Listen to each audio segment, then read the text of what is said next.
देवियों और देवताओं, जीव को इष्ट क्या है? हर जीव क्या चाहता है? दूसरे शब्दों में आप कह सकते हैं कि जीव का उद्देश्य क्या है? आदमी का क्या उद्देश्य है? उद्देश्य, लक्ष्य, गोल, मंजिल, गंतव्य क्या है? जन्म लिए, खेले खाए, पढ़े लिखे, काम धंधा किए, बाल बच्चे पैदा किए, रीझे खींचे, उलझे और जीवन भर संतापित रहते रहते मर गए। क्या ही जीवन का उद्देश्य है? जानवर इतने संतापित नहीं रहते जितना आदमी रहता है। अब आदमी सबसे बड़ा है और वह आदमी संतापित रहे, क्या यह जीवन का उद्देश्य है? जीवन का उद्देश्य बनाना नहीं है, बना बनाया, परखना है, समझना है। और बहुत सरल है उसे समझना। हर जीव दुख नहीं चाहता और केवल सुख चाहता है। इसलिए जीवन का परम उद्देश्य है दुख से मुक्त होना या सब समय सुखी रहना।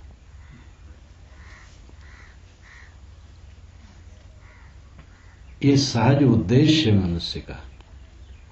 पत्नी को क्यों चाहता है? अपने सुख के लिए। अगर पत्नी दुखदायी हो तो छोड़ देगा। पति को पत्नी क्यों चाहती है? अपने सुख के लिए। रुपए पैसे क्यों चाहते हैं? अपने सुख के लिए।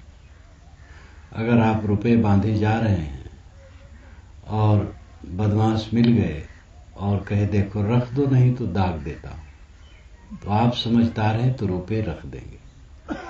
सुख के लिए रुपए हैं, अगर वो दुख दे रहे हैं तो आप छोड़ देंगे। जब शरीर से कोई घबरा जाता है उसकी असाध्य बीमारी और पीड़ा से, तो ऐसे लोग भी हैं कि जो आत्महत्या कर लेते हैं।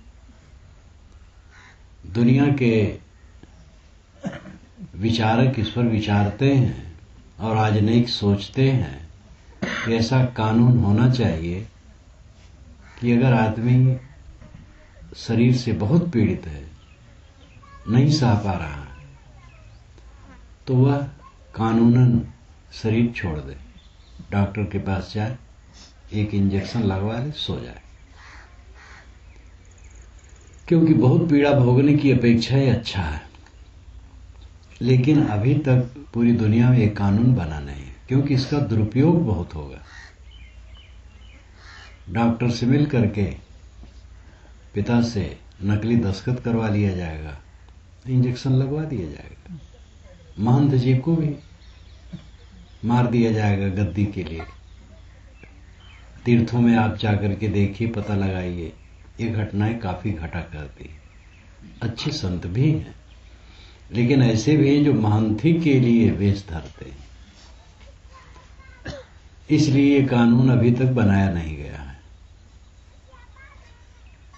तो जब शरीर से आदमी बहुत पीड़ित होता है तो शरीर को भी नहीं रखना चाहता है। जीव को कुछ प्रिय नहीं है, सुख प्रिय है। सुख कहां है? सुख, निर्वाण, स्वर्ग, मोक्ष, जन्नत, परमात्मा, ब्रह्म, खुदा, गॉड, ये सब की प्राप्ति का एक ही अर्थ है, शांति की प्राप्ति। शांति में परमात्मा है, शांति में खुदा है, शांति में निर्वाण है, शांति में मोक्ष है। और यह काम हम करते हैं, ये अपने से पूछना चाहिए। दो वकील मुझसे मिलने आए। मैं बिहार में था, एक कस्बे में मेरा कार्यक्रम था। तो उस समय प्रवचन का नहीं था, मेरा निवास दूसरे तल्ले पर था। लोगों से पूछे, दोनों पहुंचे। दोनों की उम्र 70 और 65 के बीच में रही। आए, मिले, मैंने कुशल पूछा। उन्होंने कहा, महाराज हम दोनों आपके परोक्ष शिष्य हैं। आपकी सब पुस्तकें और कैसेट हमारे पास हैं, पढ़ते हैं और सुनते हैं। लेकिन आपने जो लिखा है और कहा है उसमें एक बात जो आती है कि मन एकदम संकल्प शून्य हो जाए और विकार शून्य हो जाए, ये नहीं होता है।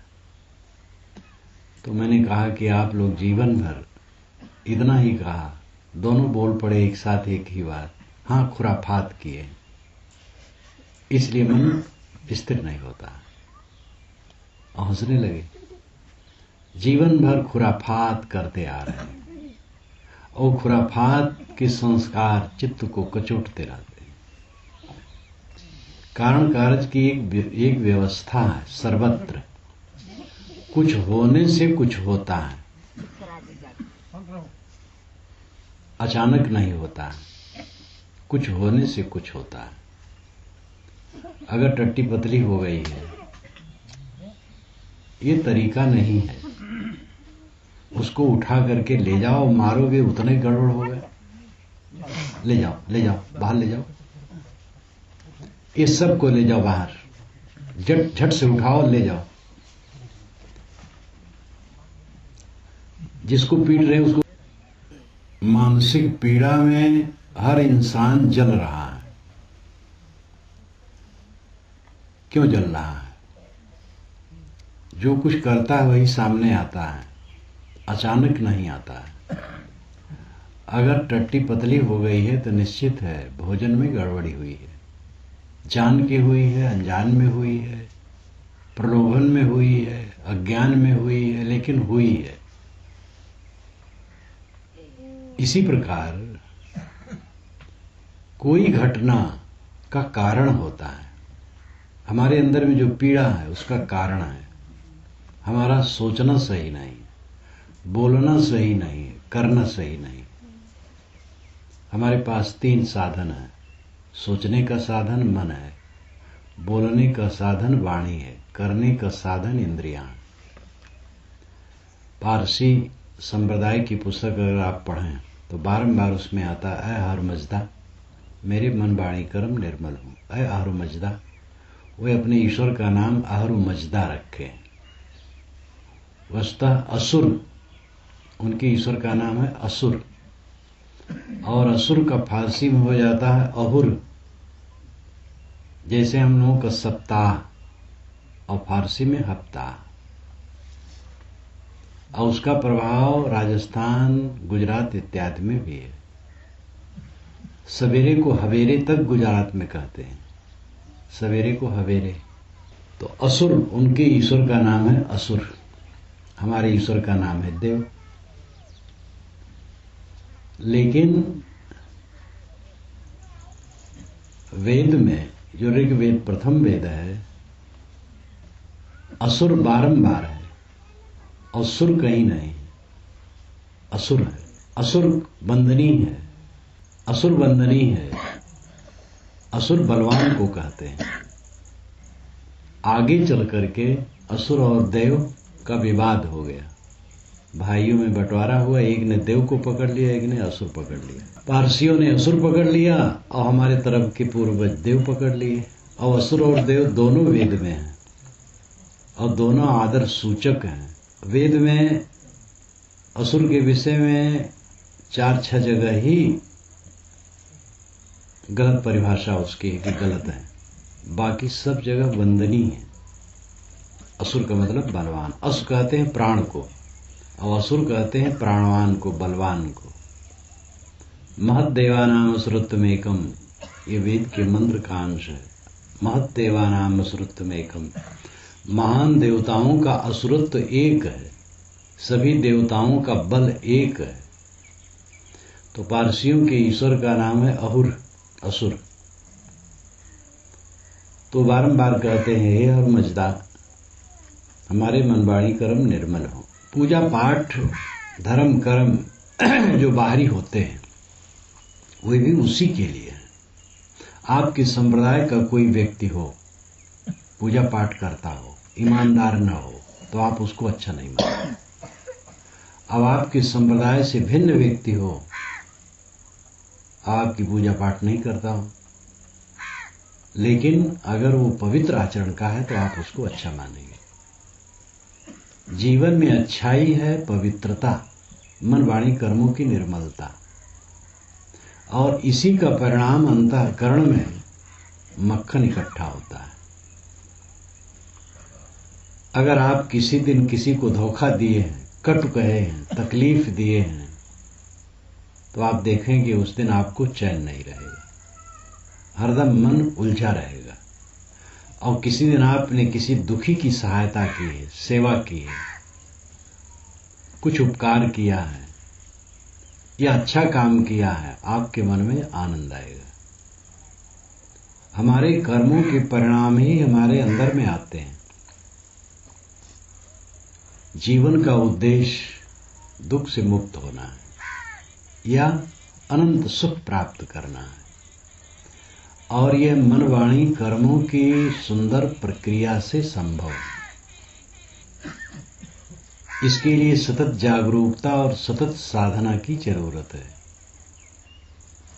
कबीर साहब ने सहज समाधि कही है। अब आप लोगों में शायद कोई सुने हो या गाते भी हो, संतो सहज समाधि फली।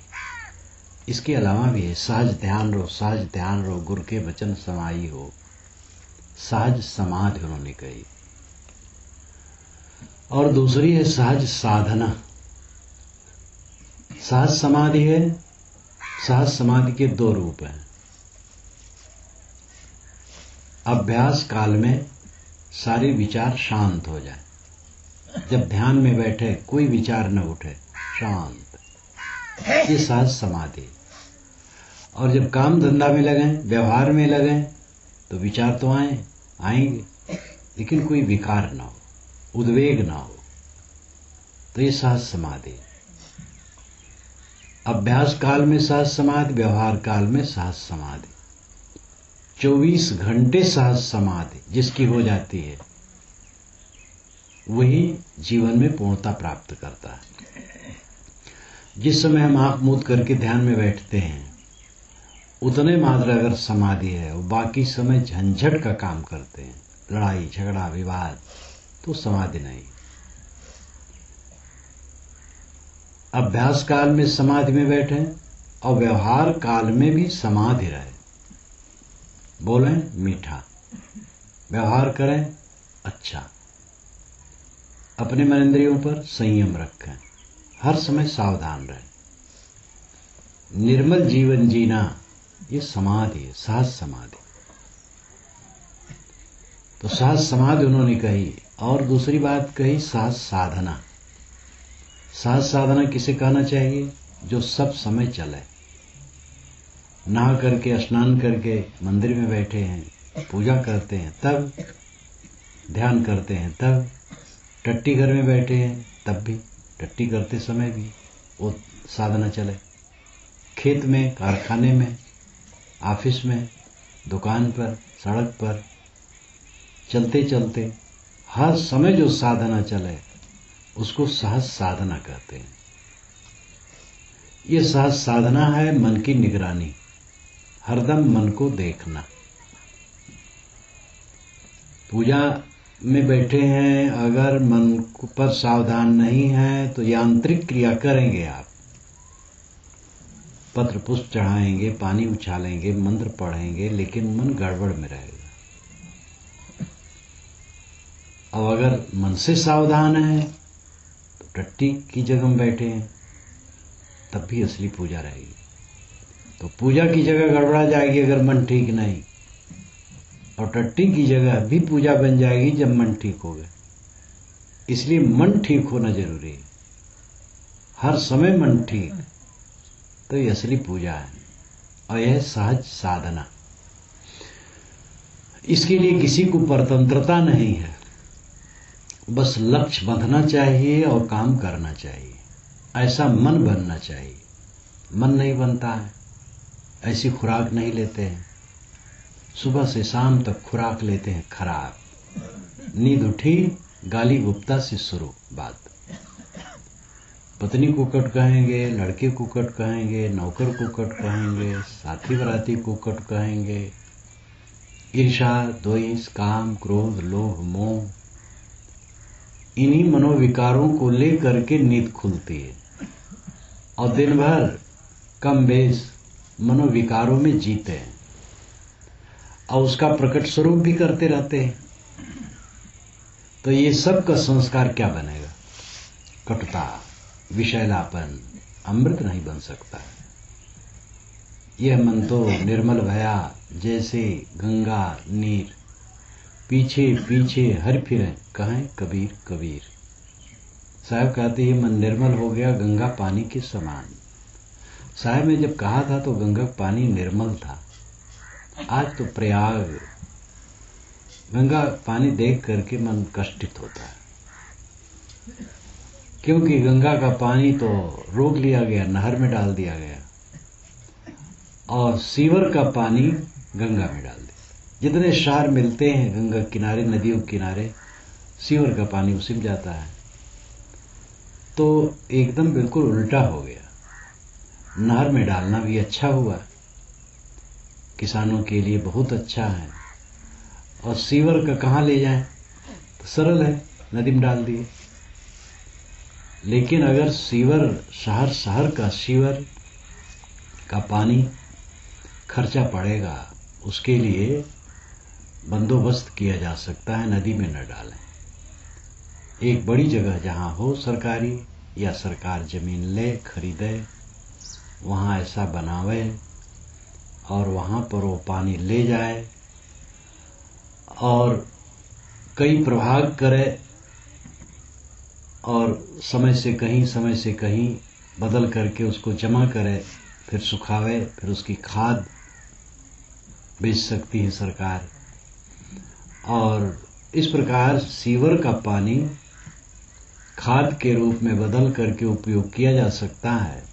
मेहनत है, खर्चा है और नदी प्रदूषित नहीं होगी, लेकिन सरल पड़ता है, नदी में गिरा दिए। तो गंगा का पानी आजकल प्रयाग में तो मैं रहता हूँ, ज्यादा देखता हूँ, उधर से जब कभी निकलता हूँ तो मन कष्टित होता है। कितनी श्रद्धा से लोग आते हैं गंगम नहाने, गंगा जल ले जाना चाहते हैं।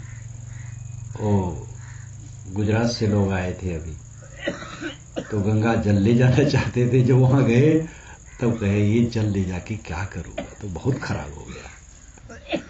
तो लेकिन साहब के जमाने में जब वो कहे हैं, आज से 600 वर्ष हो गए, तब निर्मल जल था।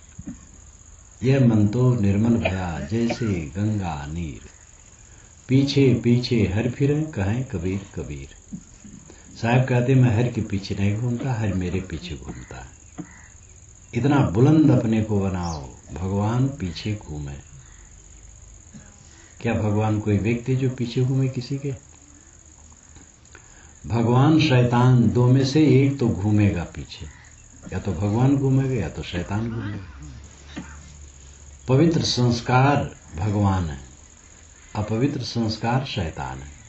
चोर जहां रहता है उसको लगता है सिपाही आ रहे, पुलिस आ रही। खटपट की आवाज होती तुरंत उसको यही भ्रम होता है कि सिपाही आ रहे, पुलिस आ रही। और पवित्र आत्मा के पास सिपाही भी आवे, वो भी मित्र है, कोई फर्क नहीं। या तो शैतान घूमेगा या तो भगवान घूमेगा। निर्मल मन रहेगा तो पीछे पीछे भगवान घूमेगा, गंदा मन रहेगा तो पीछे पीछे शैतान घूमेगा।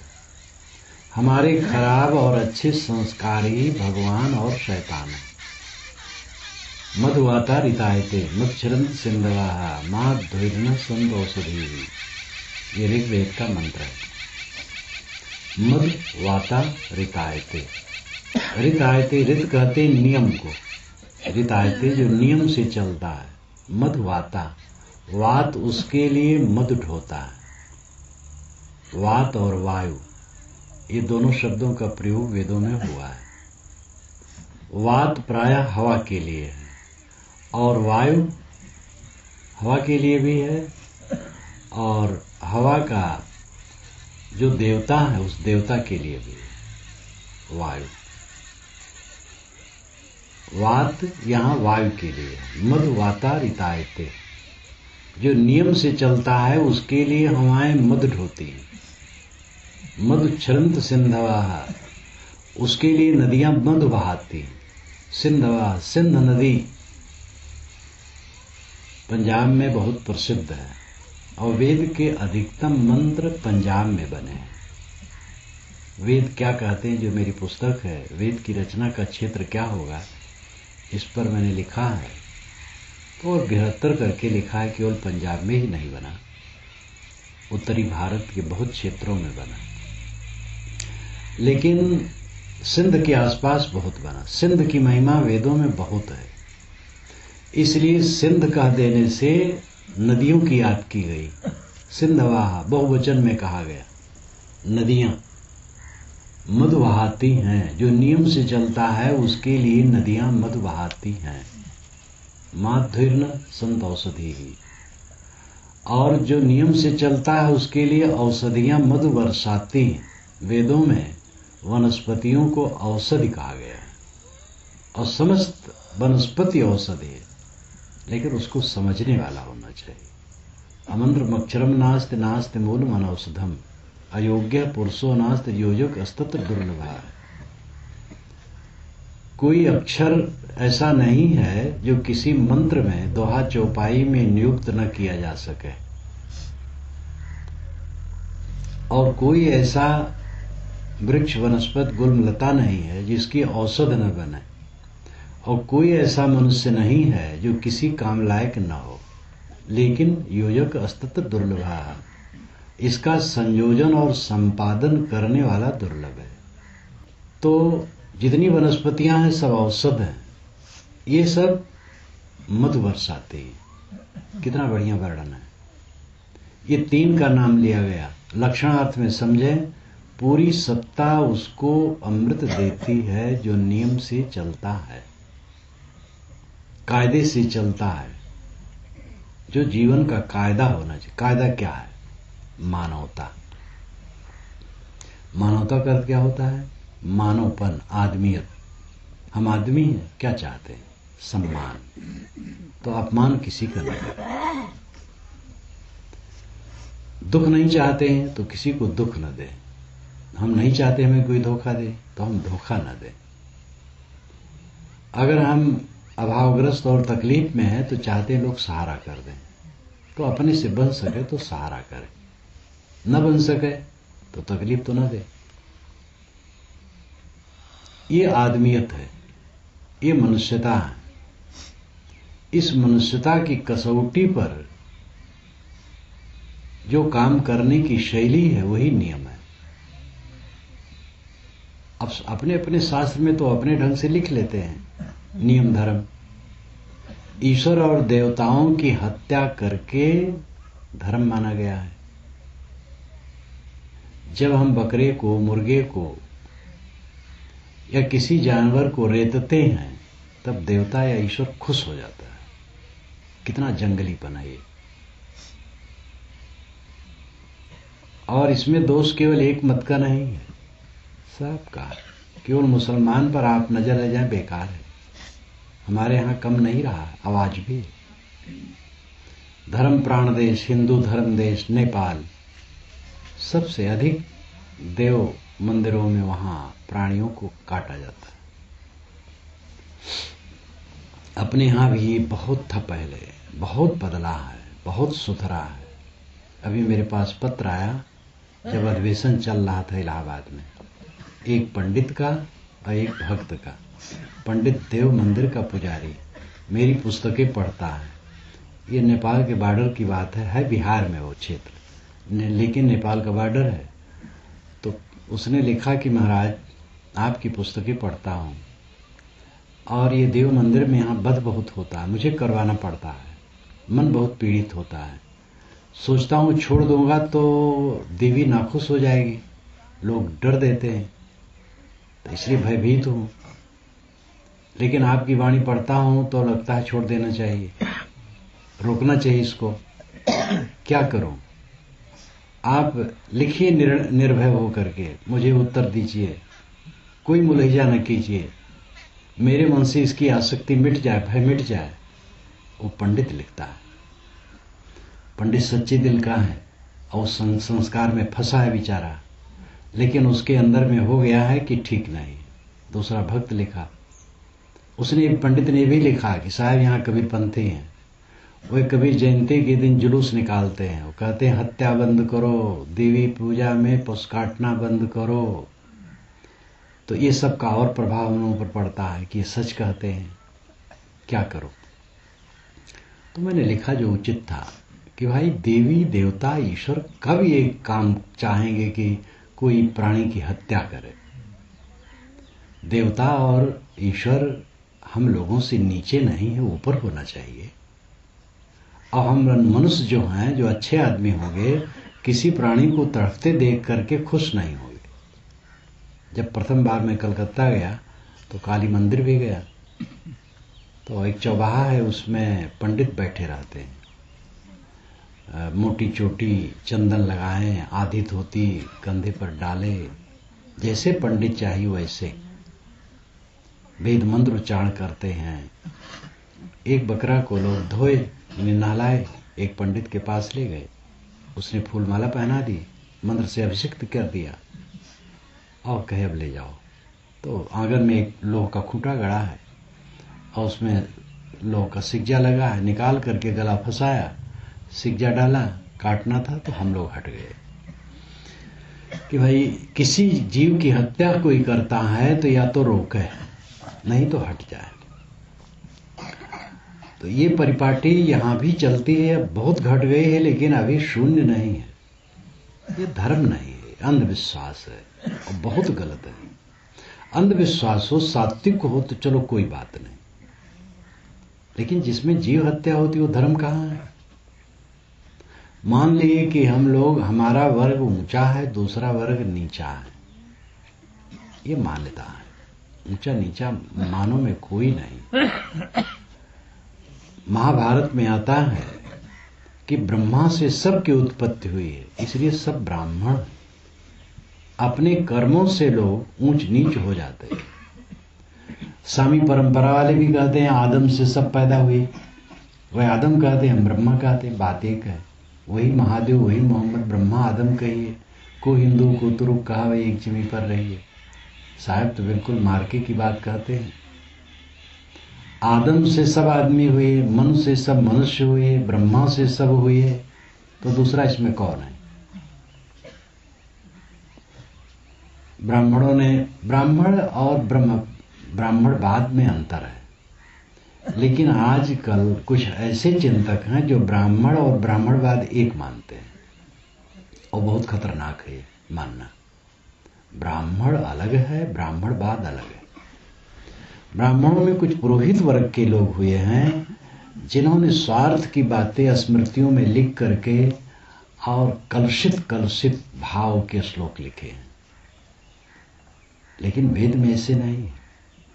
वेद के ऋषि कहते हैं मनुर्भो जनया दिव्यम जन्म, मनुष्य बनो, दिव्य जन समाज पैदा करो। उपनिषदों में ऐसा नहीं, शास्त्रों में ऐसा नहीं, स्मृत ग्रंथों में है। और कुछ पुरोहितों की लीला है, उसमें पूरा ब्राह्मण समाज दोषी नहीं, लेकिन इसीलिए उन्होंने ये लिखा था कि शूद्र पढ़ने का अधिकारी नहीं,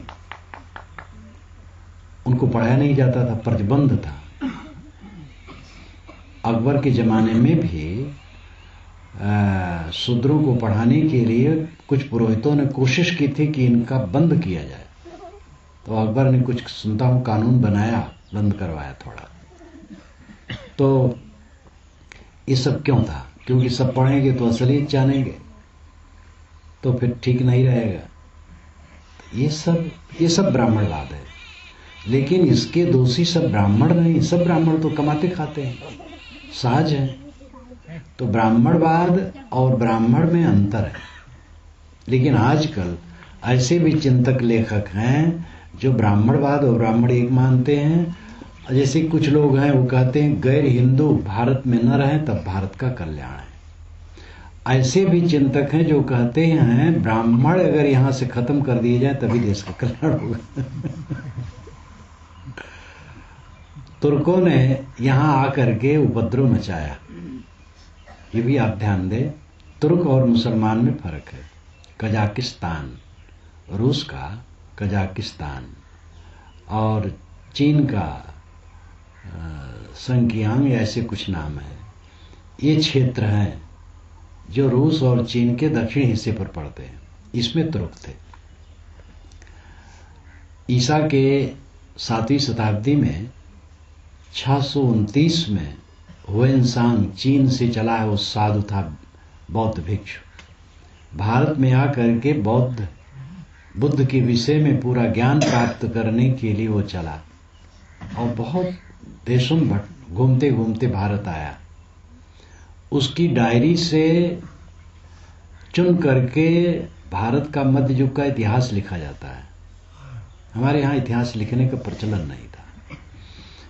तो उसने तुर्कों को बताया है कि तुर्क बड़े तेज होते हैं, और उस समय मुसलमान मत शुरू हो गया था। हजरत मोहम्मद जीवित थे, 2-3 वर्ष के बाद मरे हैं। जब यहाँ हुएनसांग आया है, उसके 2-4 वर्ष के बाद हजरत मोहम्मद का शरीर छुटा है। उतना फैला नहीं था, मुसलमान को जानता ही नहीं था हुएनसांग, लेकिन तुर्कों को जानता था। अनेक देशों में उसने वर्णन किया है, तुर्क यहाँ पर राज करते हैं। तुर्क बड़े तेज और बर्बर होते हैं। अफगानिस्तान में तुर्क थे, कजाकिस्तान में थे। जब ईरान में मुसलमान मत फैला तो 9वीं शताब्दी में तुर्क लोग मुसलमानों को मारते थे और उनकी मस्जिदें फूंकते थे। तबाह थे मुसलमान, लेकिन वे तुर्क फिर मुसलमान हो गए धीरे धीरे। जब मुसलमान हो गए तो उनको पागलपन सवार हुआ लूटने भारत को। तो मोहम्मद गजनवी आया पहली बार, कई बार लूटा। फिर गोर से गोरी आया, तो गोर पीछे हुआ तो गोर गजनी को लूटा और फूंका।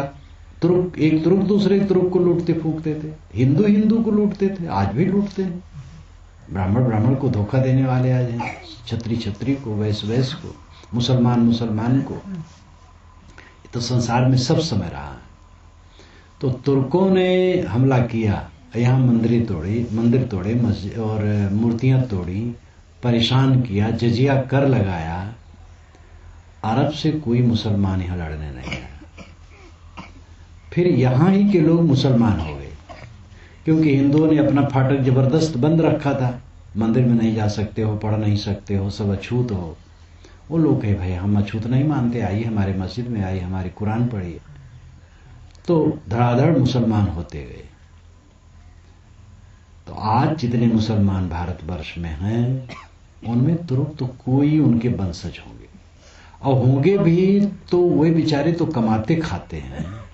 अब कोई मुसलमान मस्जिद मंदिर थोड़े तोड़ता, मूर्ति थोड़े तोड़ता है।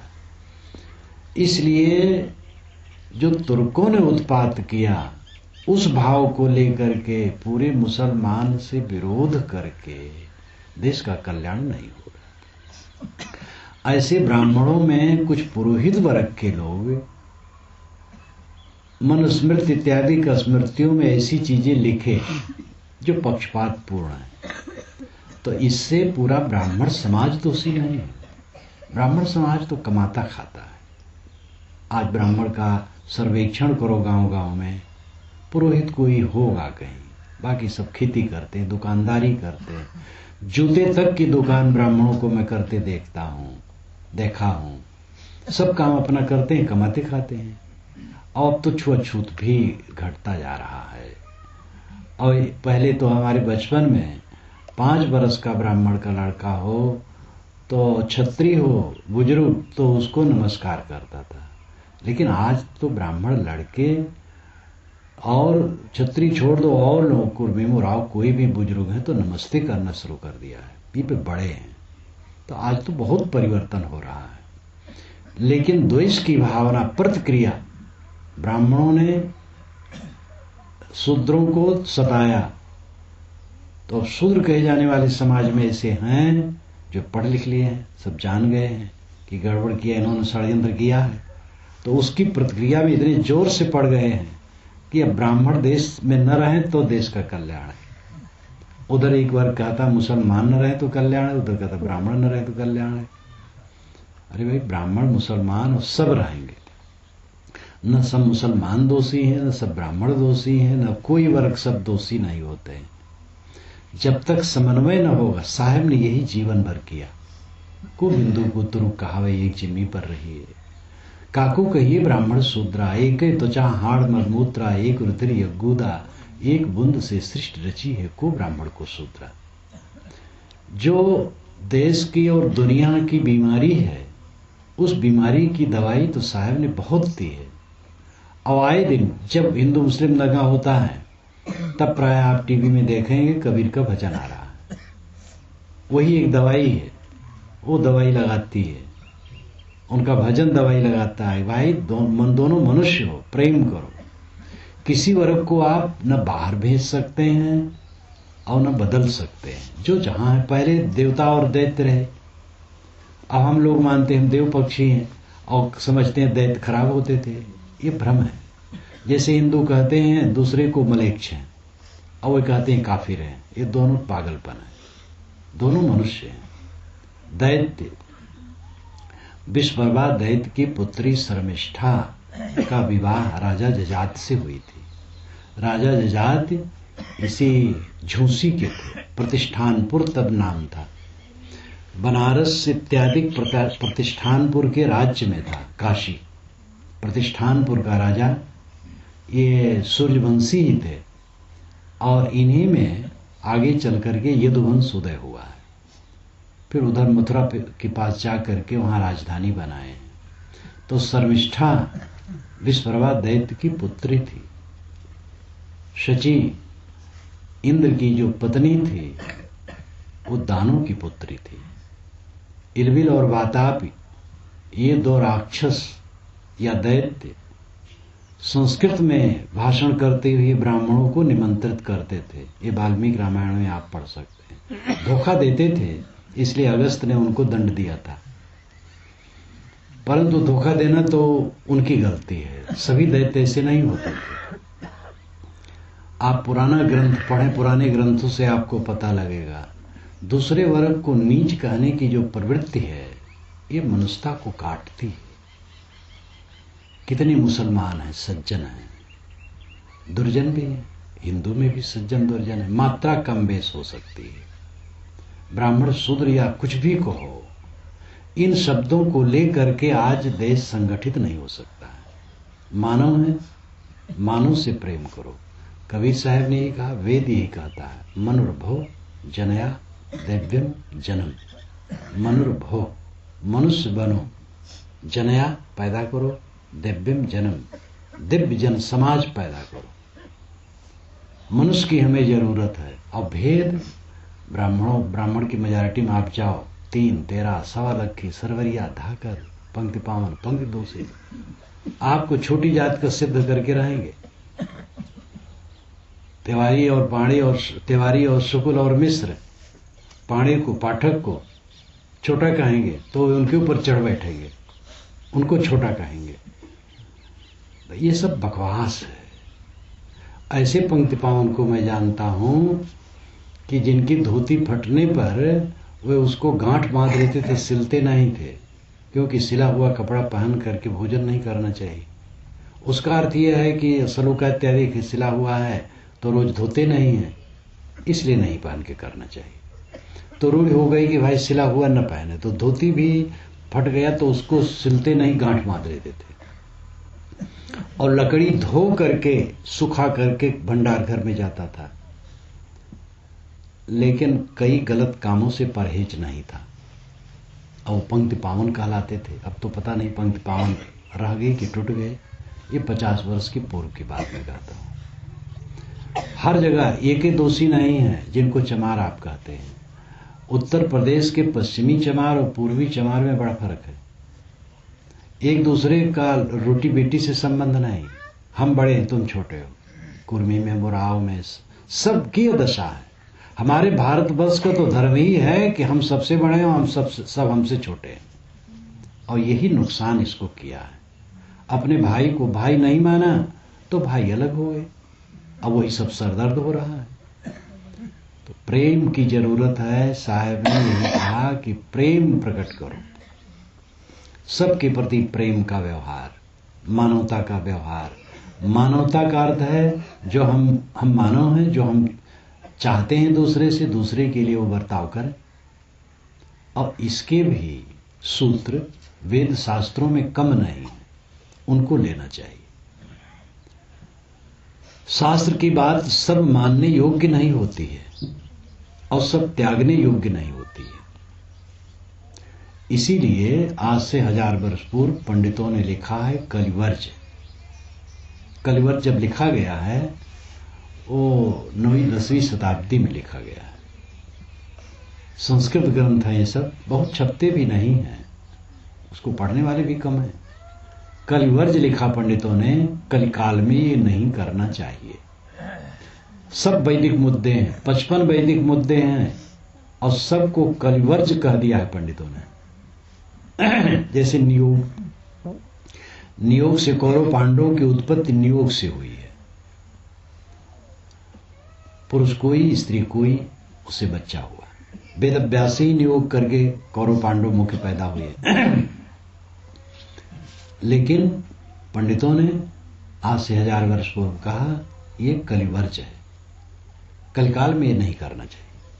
तो ये मधुर खंडन है।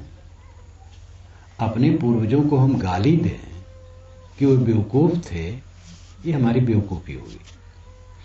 मीठा वचन का है, तब था, ठीक था, जमाना था, अब ठीक नहीं, कलिवर्ज है।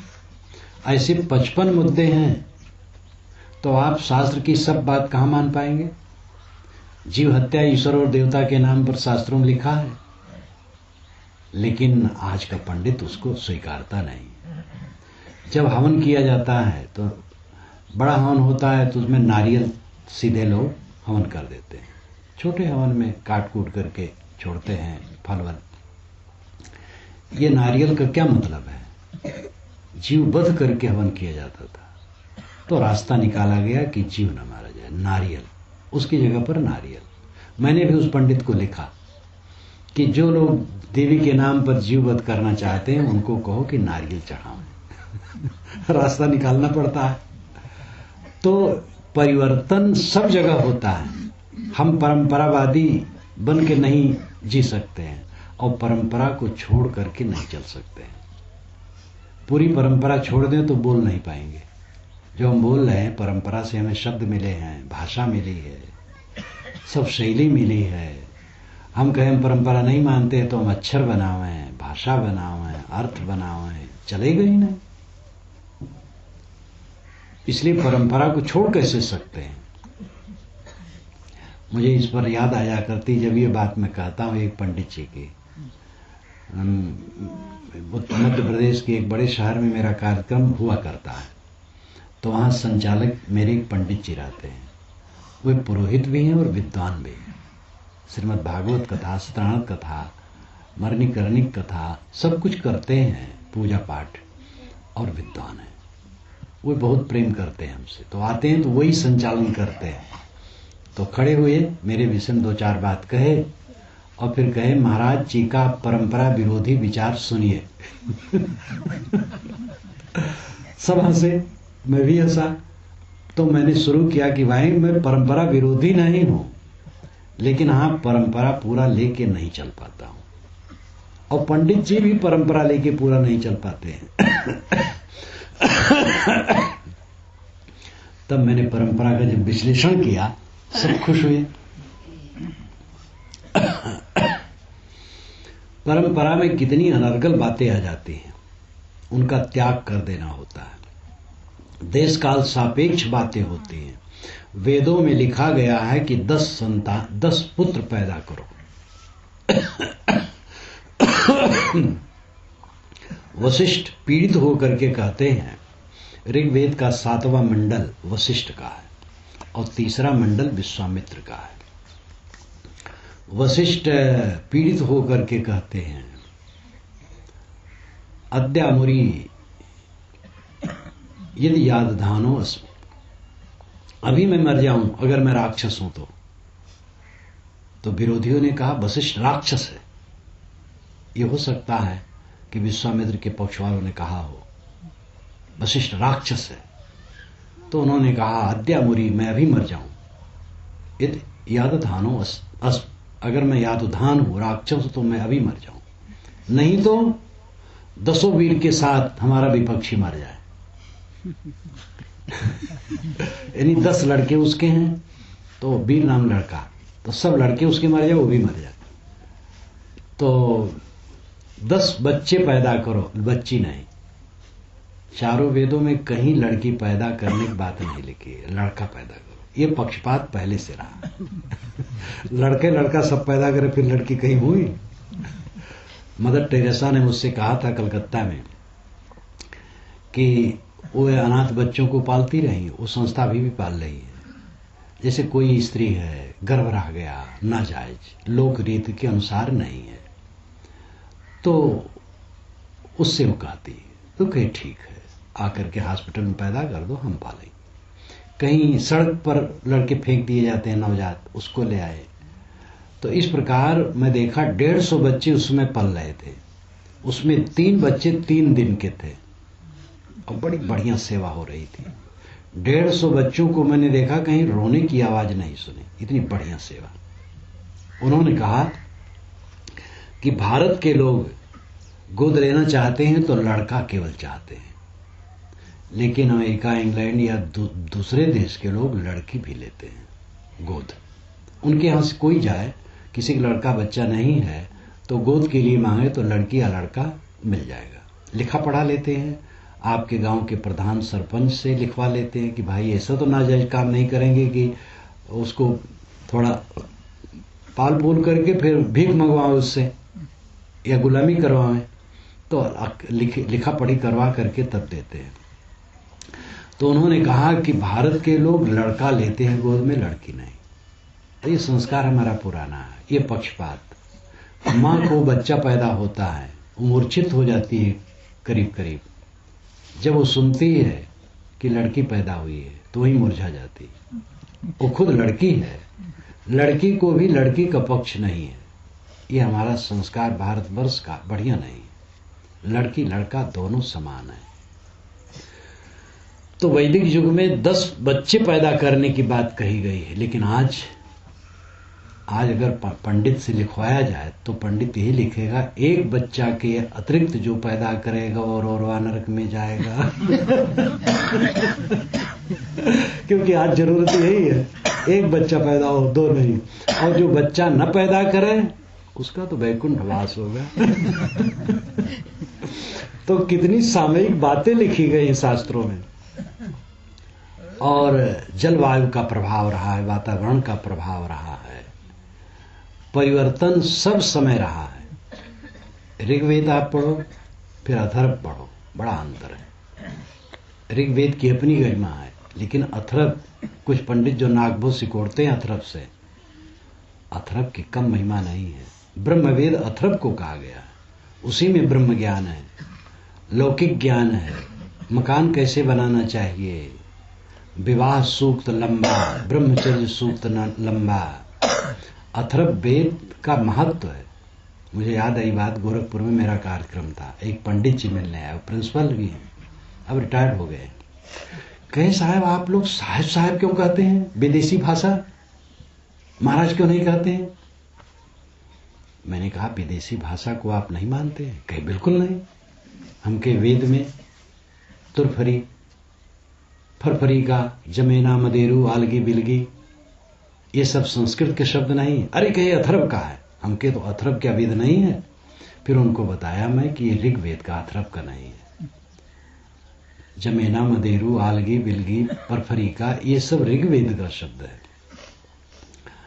तो मैंने कहा अच्छा बताओ, तो रामचरितमानस से साहिब शब्द आप निकाल देंगे?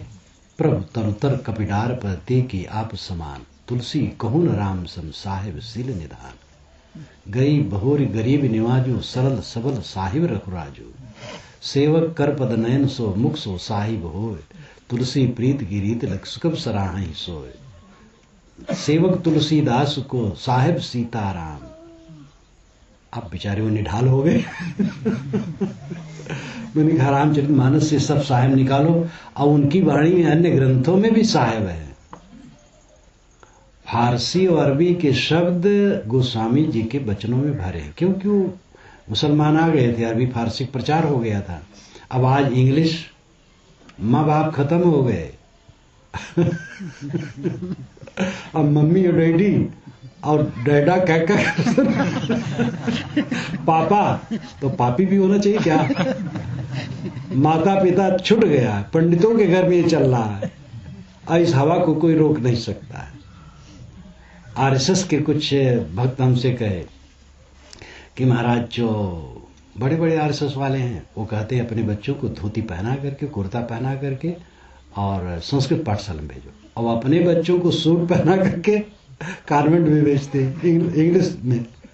तो महाराज हम कहे तो भाई जब ऐसा है तो आप लोगों को भी मजबूर न करें, और अगर ऐसा करें तो अपना पहले करें आचरण।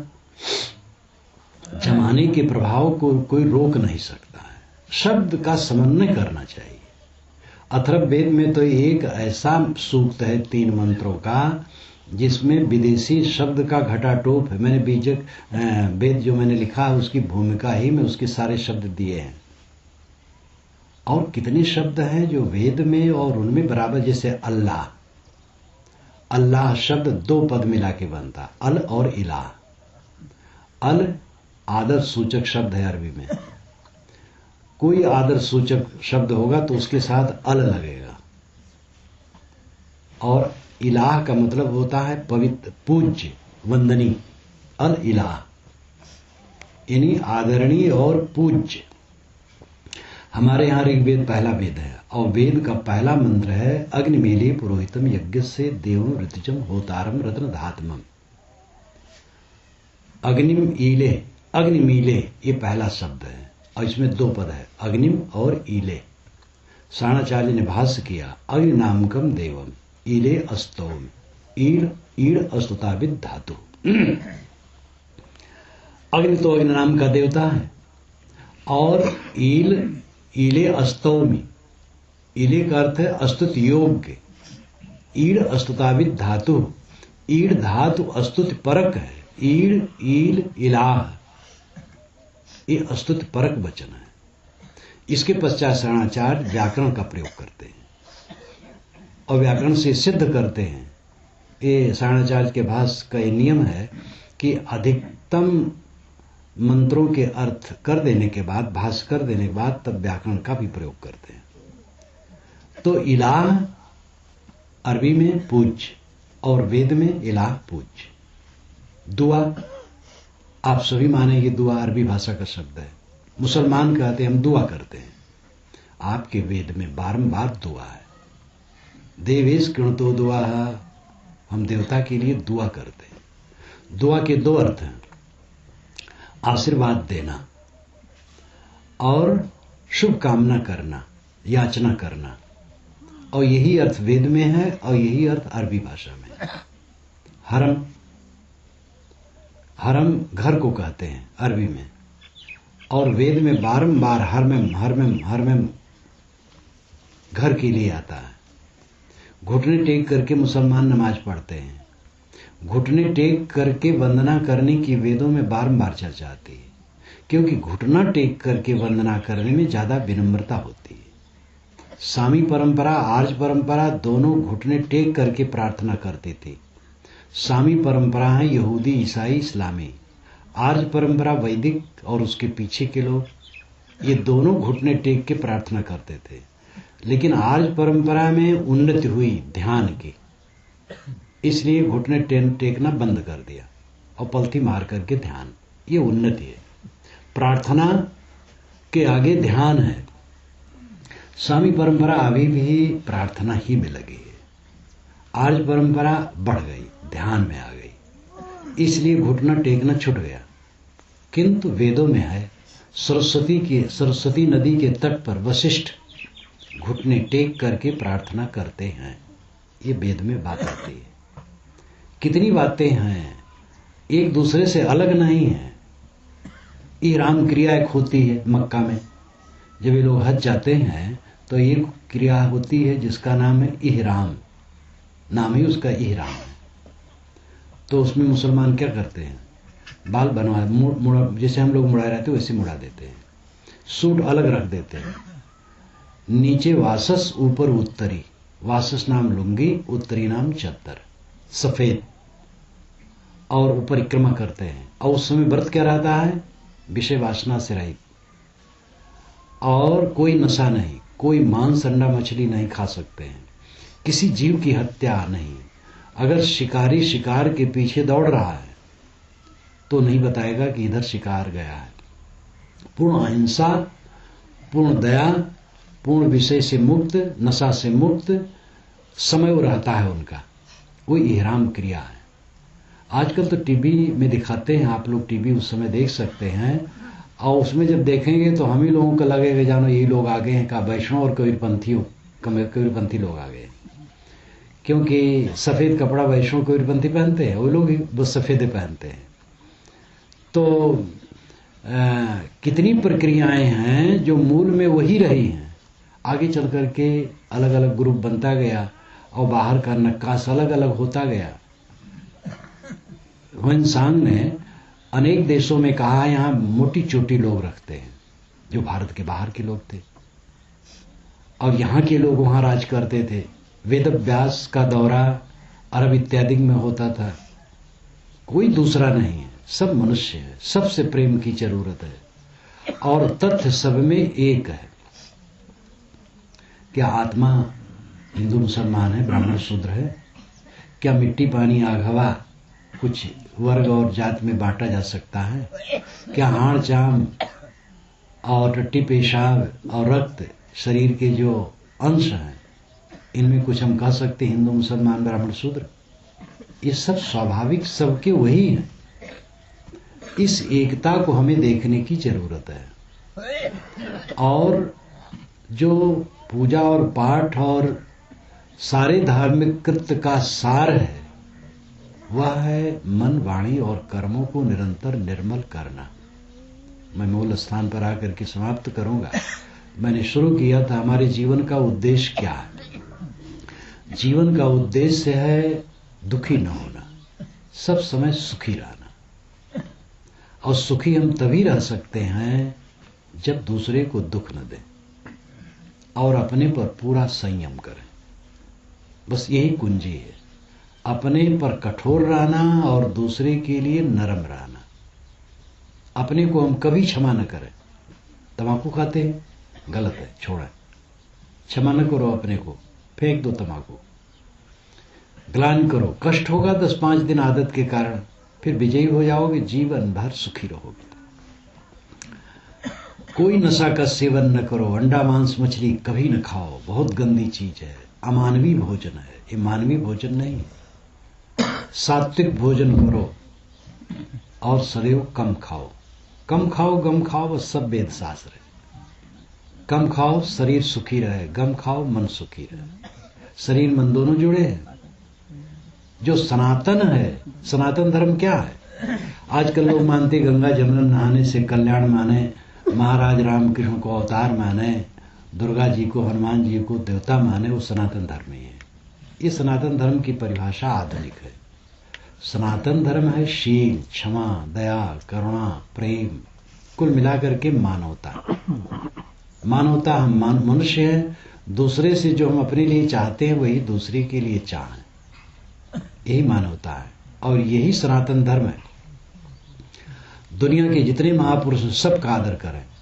हम चाहेंगे कि कबीर साहब को लोग बहुत माने, लेकिन महाराज राम को हम उल्टा कहें, हजरत मोहम्मद को उल्टा कहें, संत ईसा को उल्टा कहें, महात्मा बुद्ध को उल्टा कहें, तो गलत हुआ। वे लोग क्या पसंद करेंगे?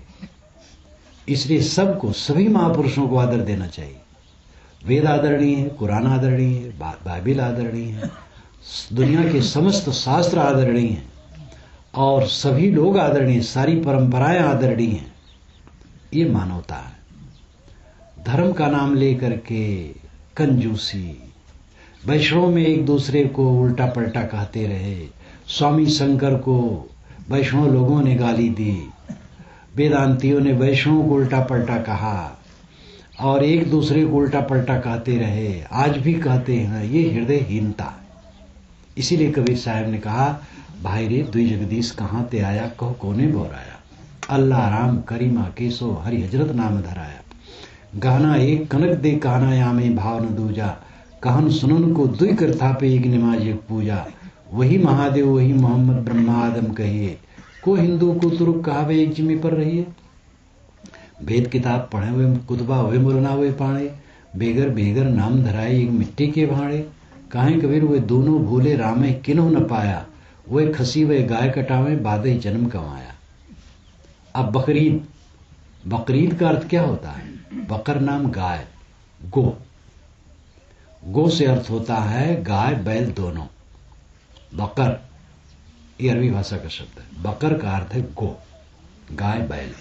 और ईद ईद पूज्य, बकरीद का अर्थ ही होता है गाय पूज्य है। अब ये शब्द जब चला होगा, वही सब आर्य और वो परंपरा एक थी। बकरीद शब्द तो ले लिए, लेकिन बकरीद के दिन पूरी दुनिया में जो कष्ट होता है प्राणियों को, अखबार में तो छपता है बड़े अमन चैन से त्योहार मनाया गया, लेकिन बकरियों के और जानवरों की जबान होती तो पत्रकारों से कहते कि भाई हमारे ऊपर आफत आई, आप कहते बड़े अमन चैन से त्योहार मनाया गया।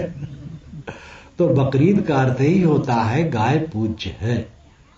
भटक गए हैं लोग, वे भटके हैं, हम लोग भटके, सब भटके हैं। अपने अपने भटकाव को छोड़ना है। दुनिया में जितना बन सके इधर छिड़कना है, जहर नहीं। एक दूसरे से प्रेम से मिले हैं।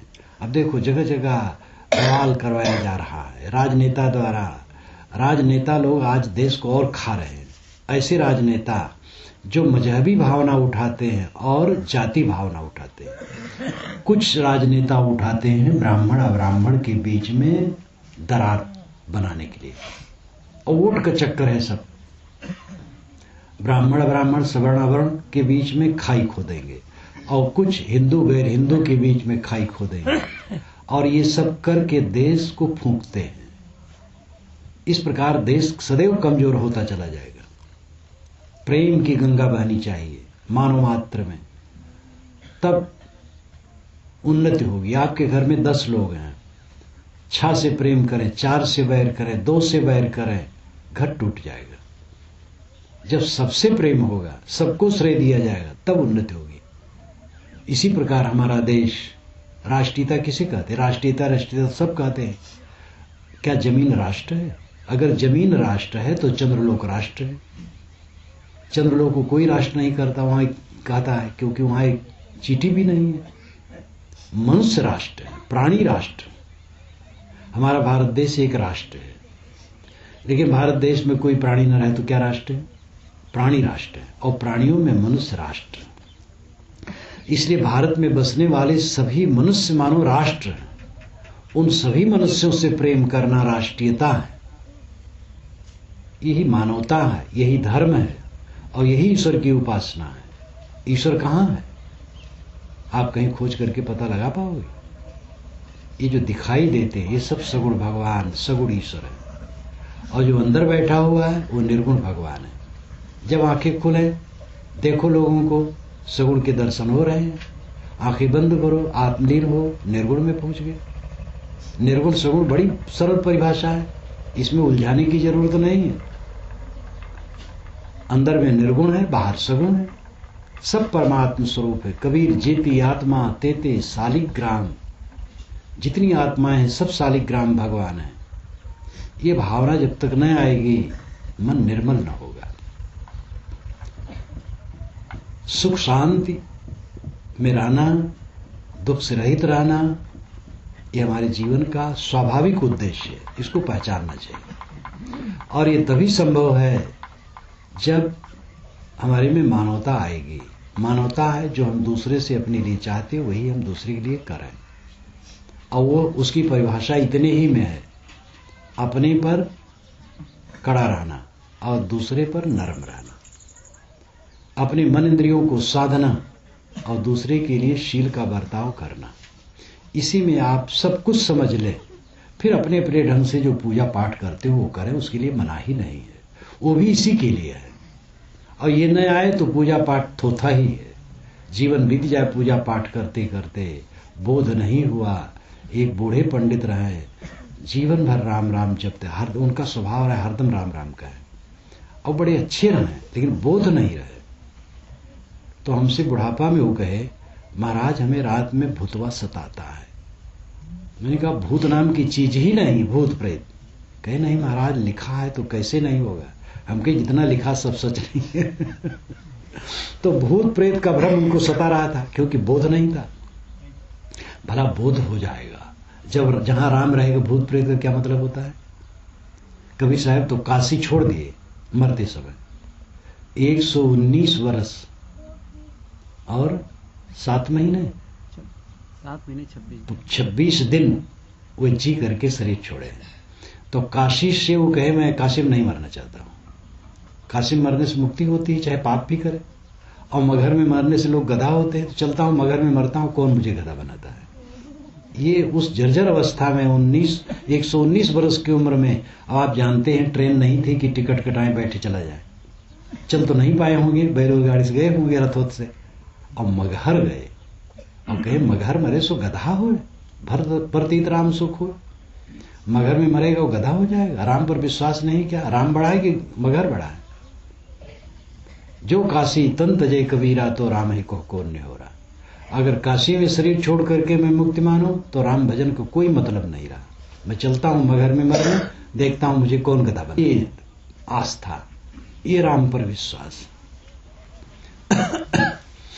तो जीवन का जो पवित्र आचरण है, ये असली पूजा है, और इसी से जीवन सुखी रहेगा, मन कभी दुखी ना हो, सुख शांति में रहे। ये हमारे जीवन का उद्देश्य है। और हमारे जीवन की प्रक्रिया जब अच्छी होगी तब ये दशा आएगी, और इसके लिए स्वाध्याय सत्संग करके अपने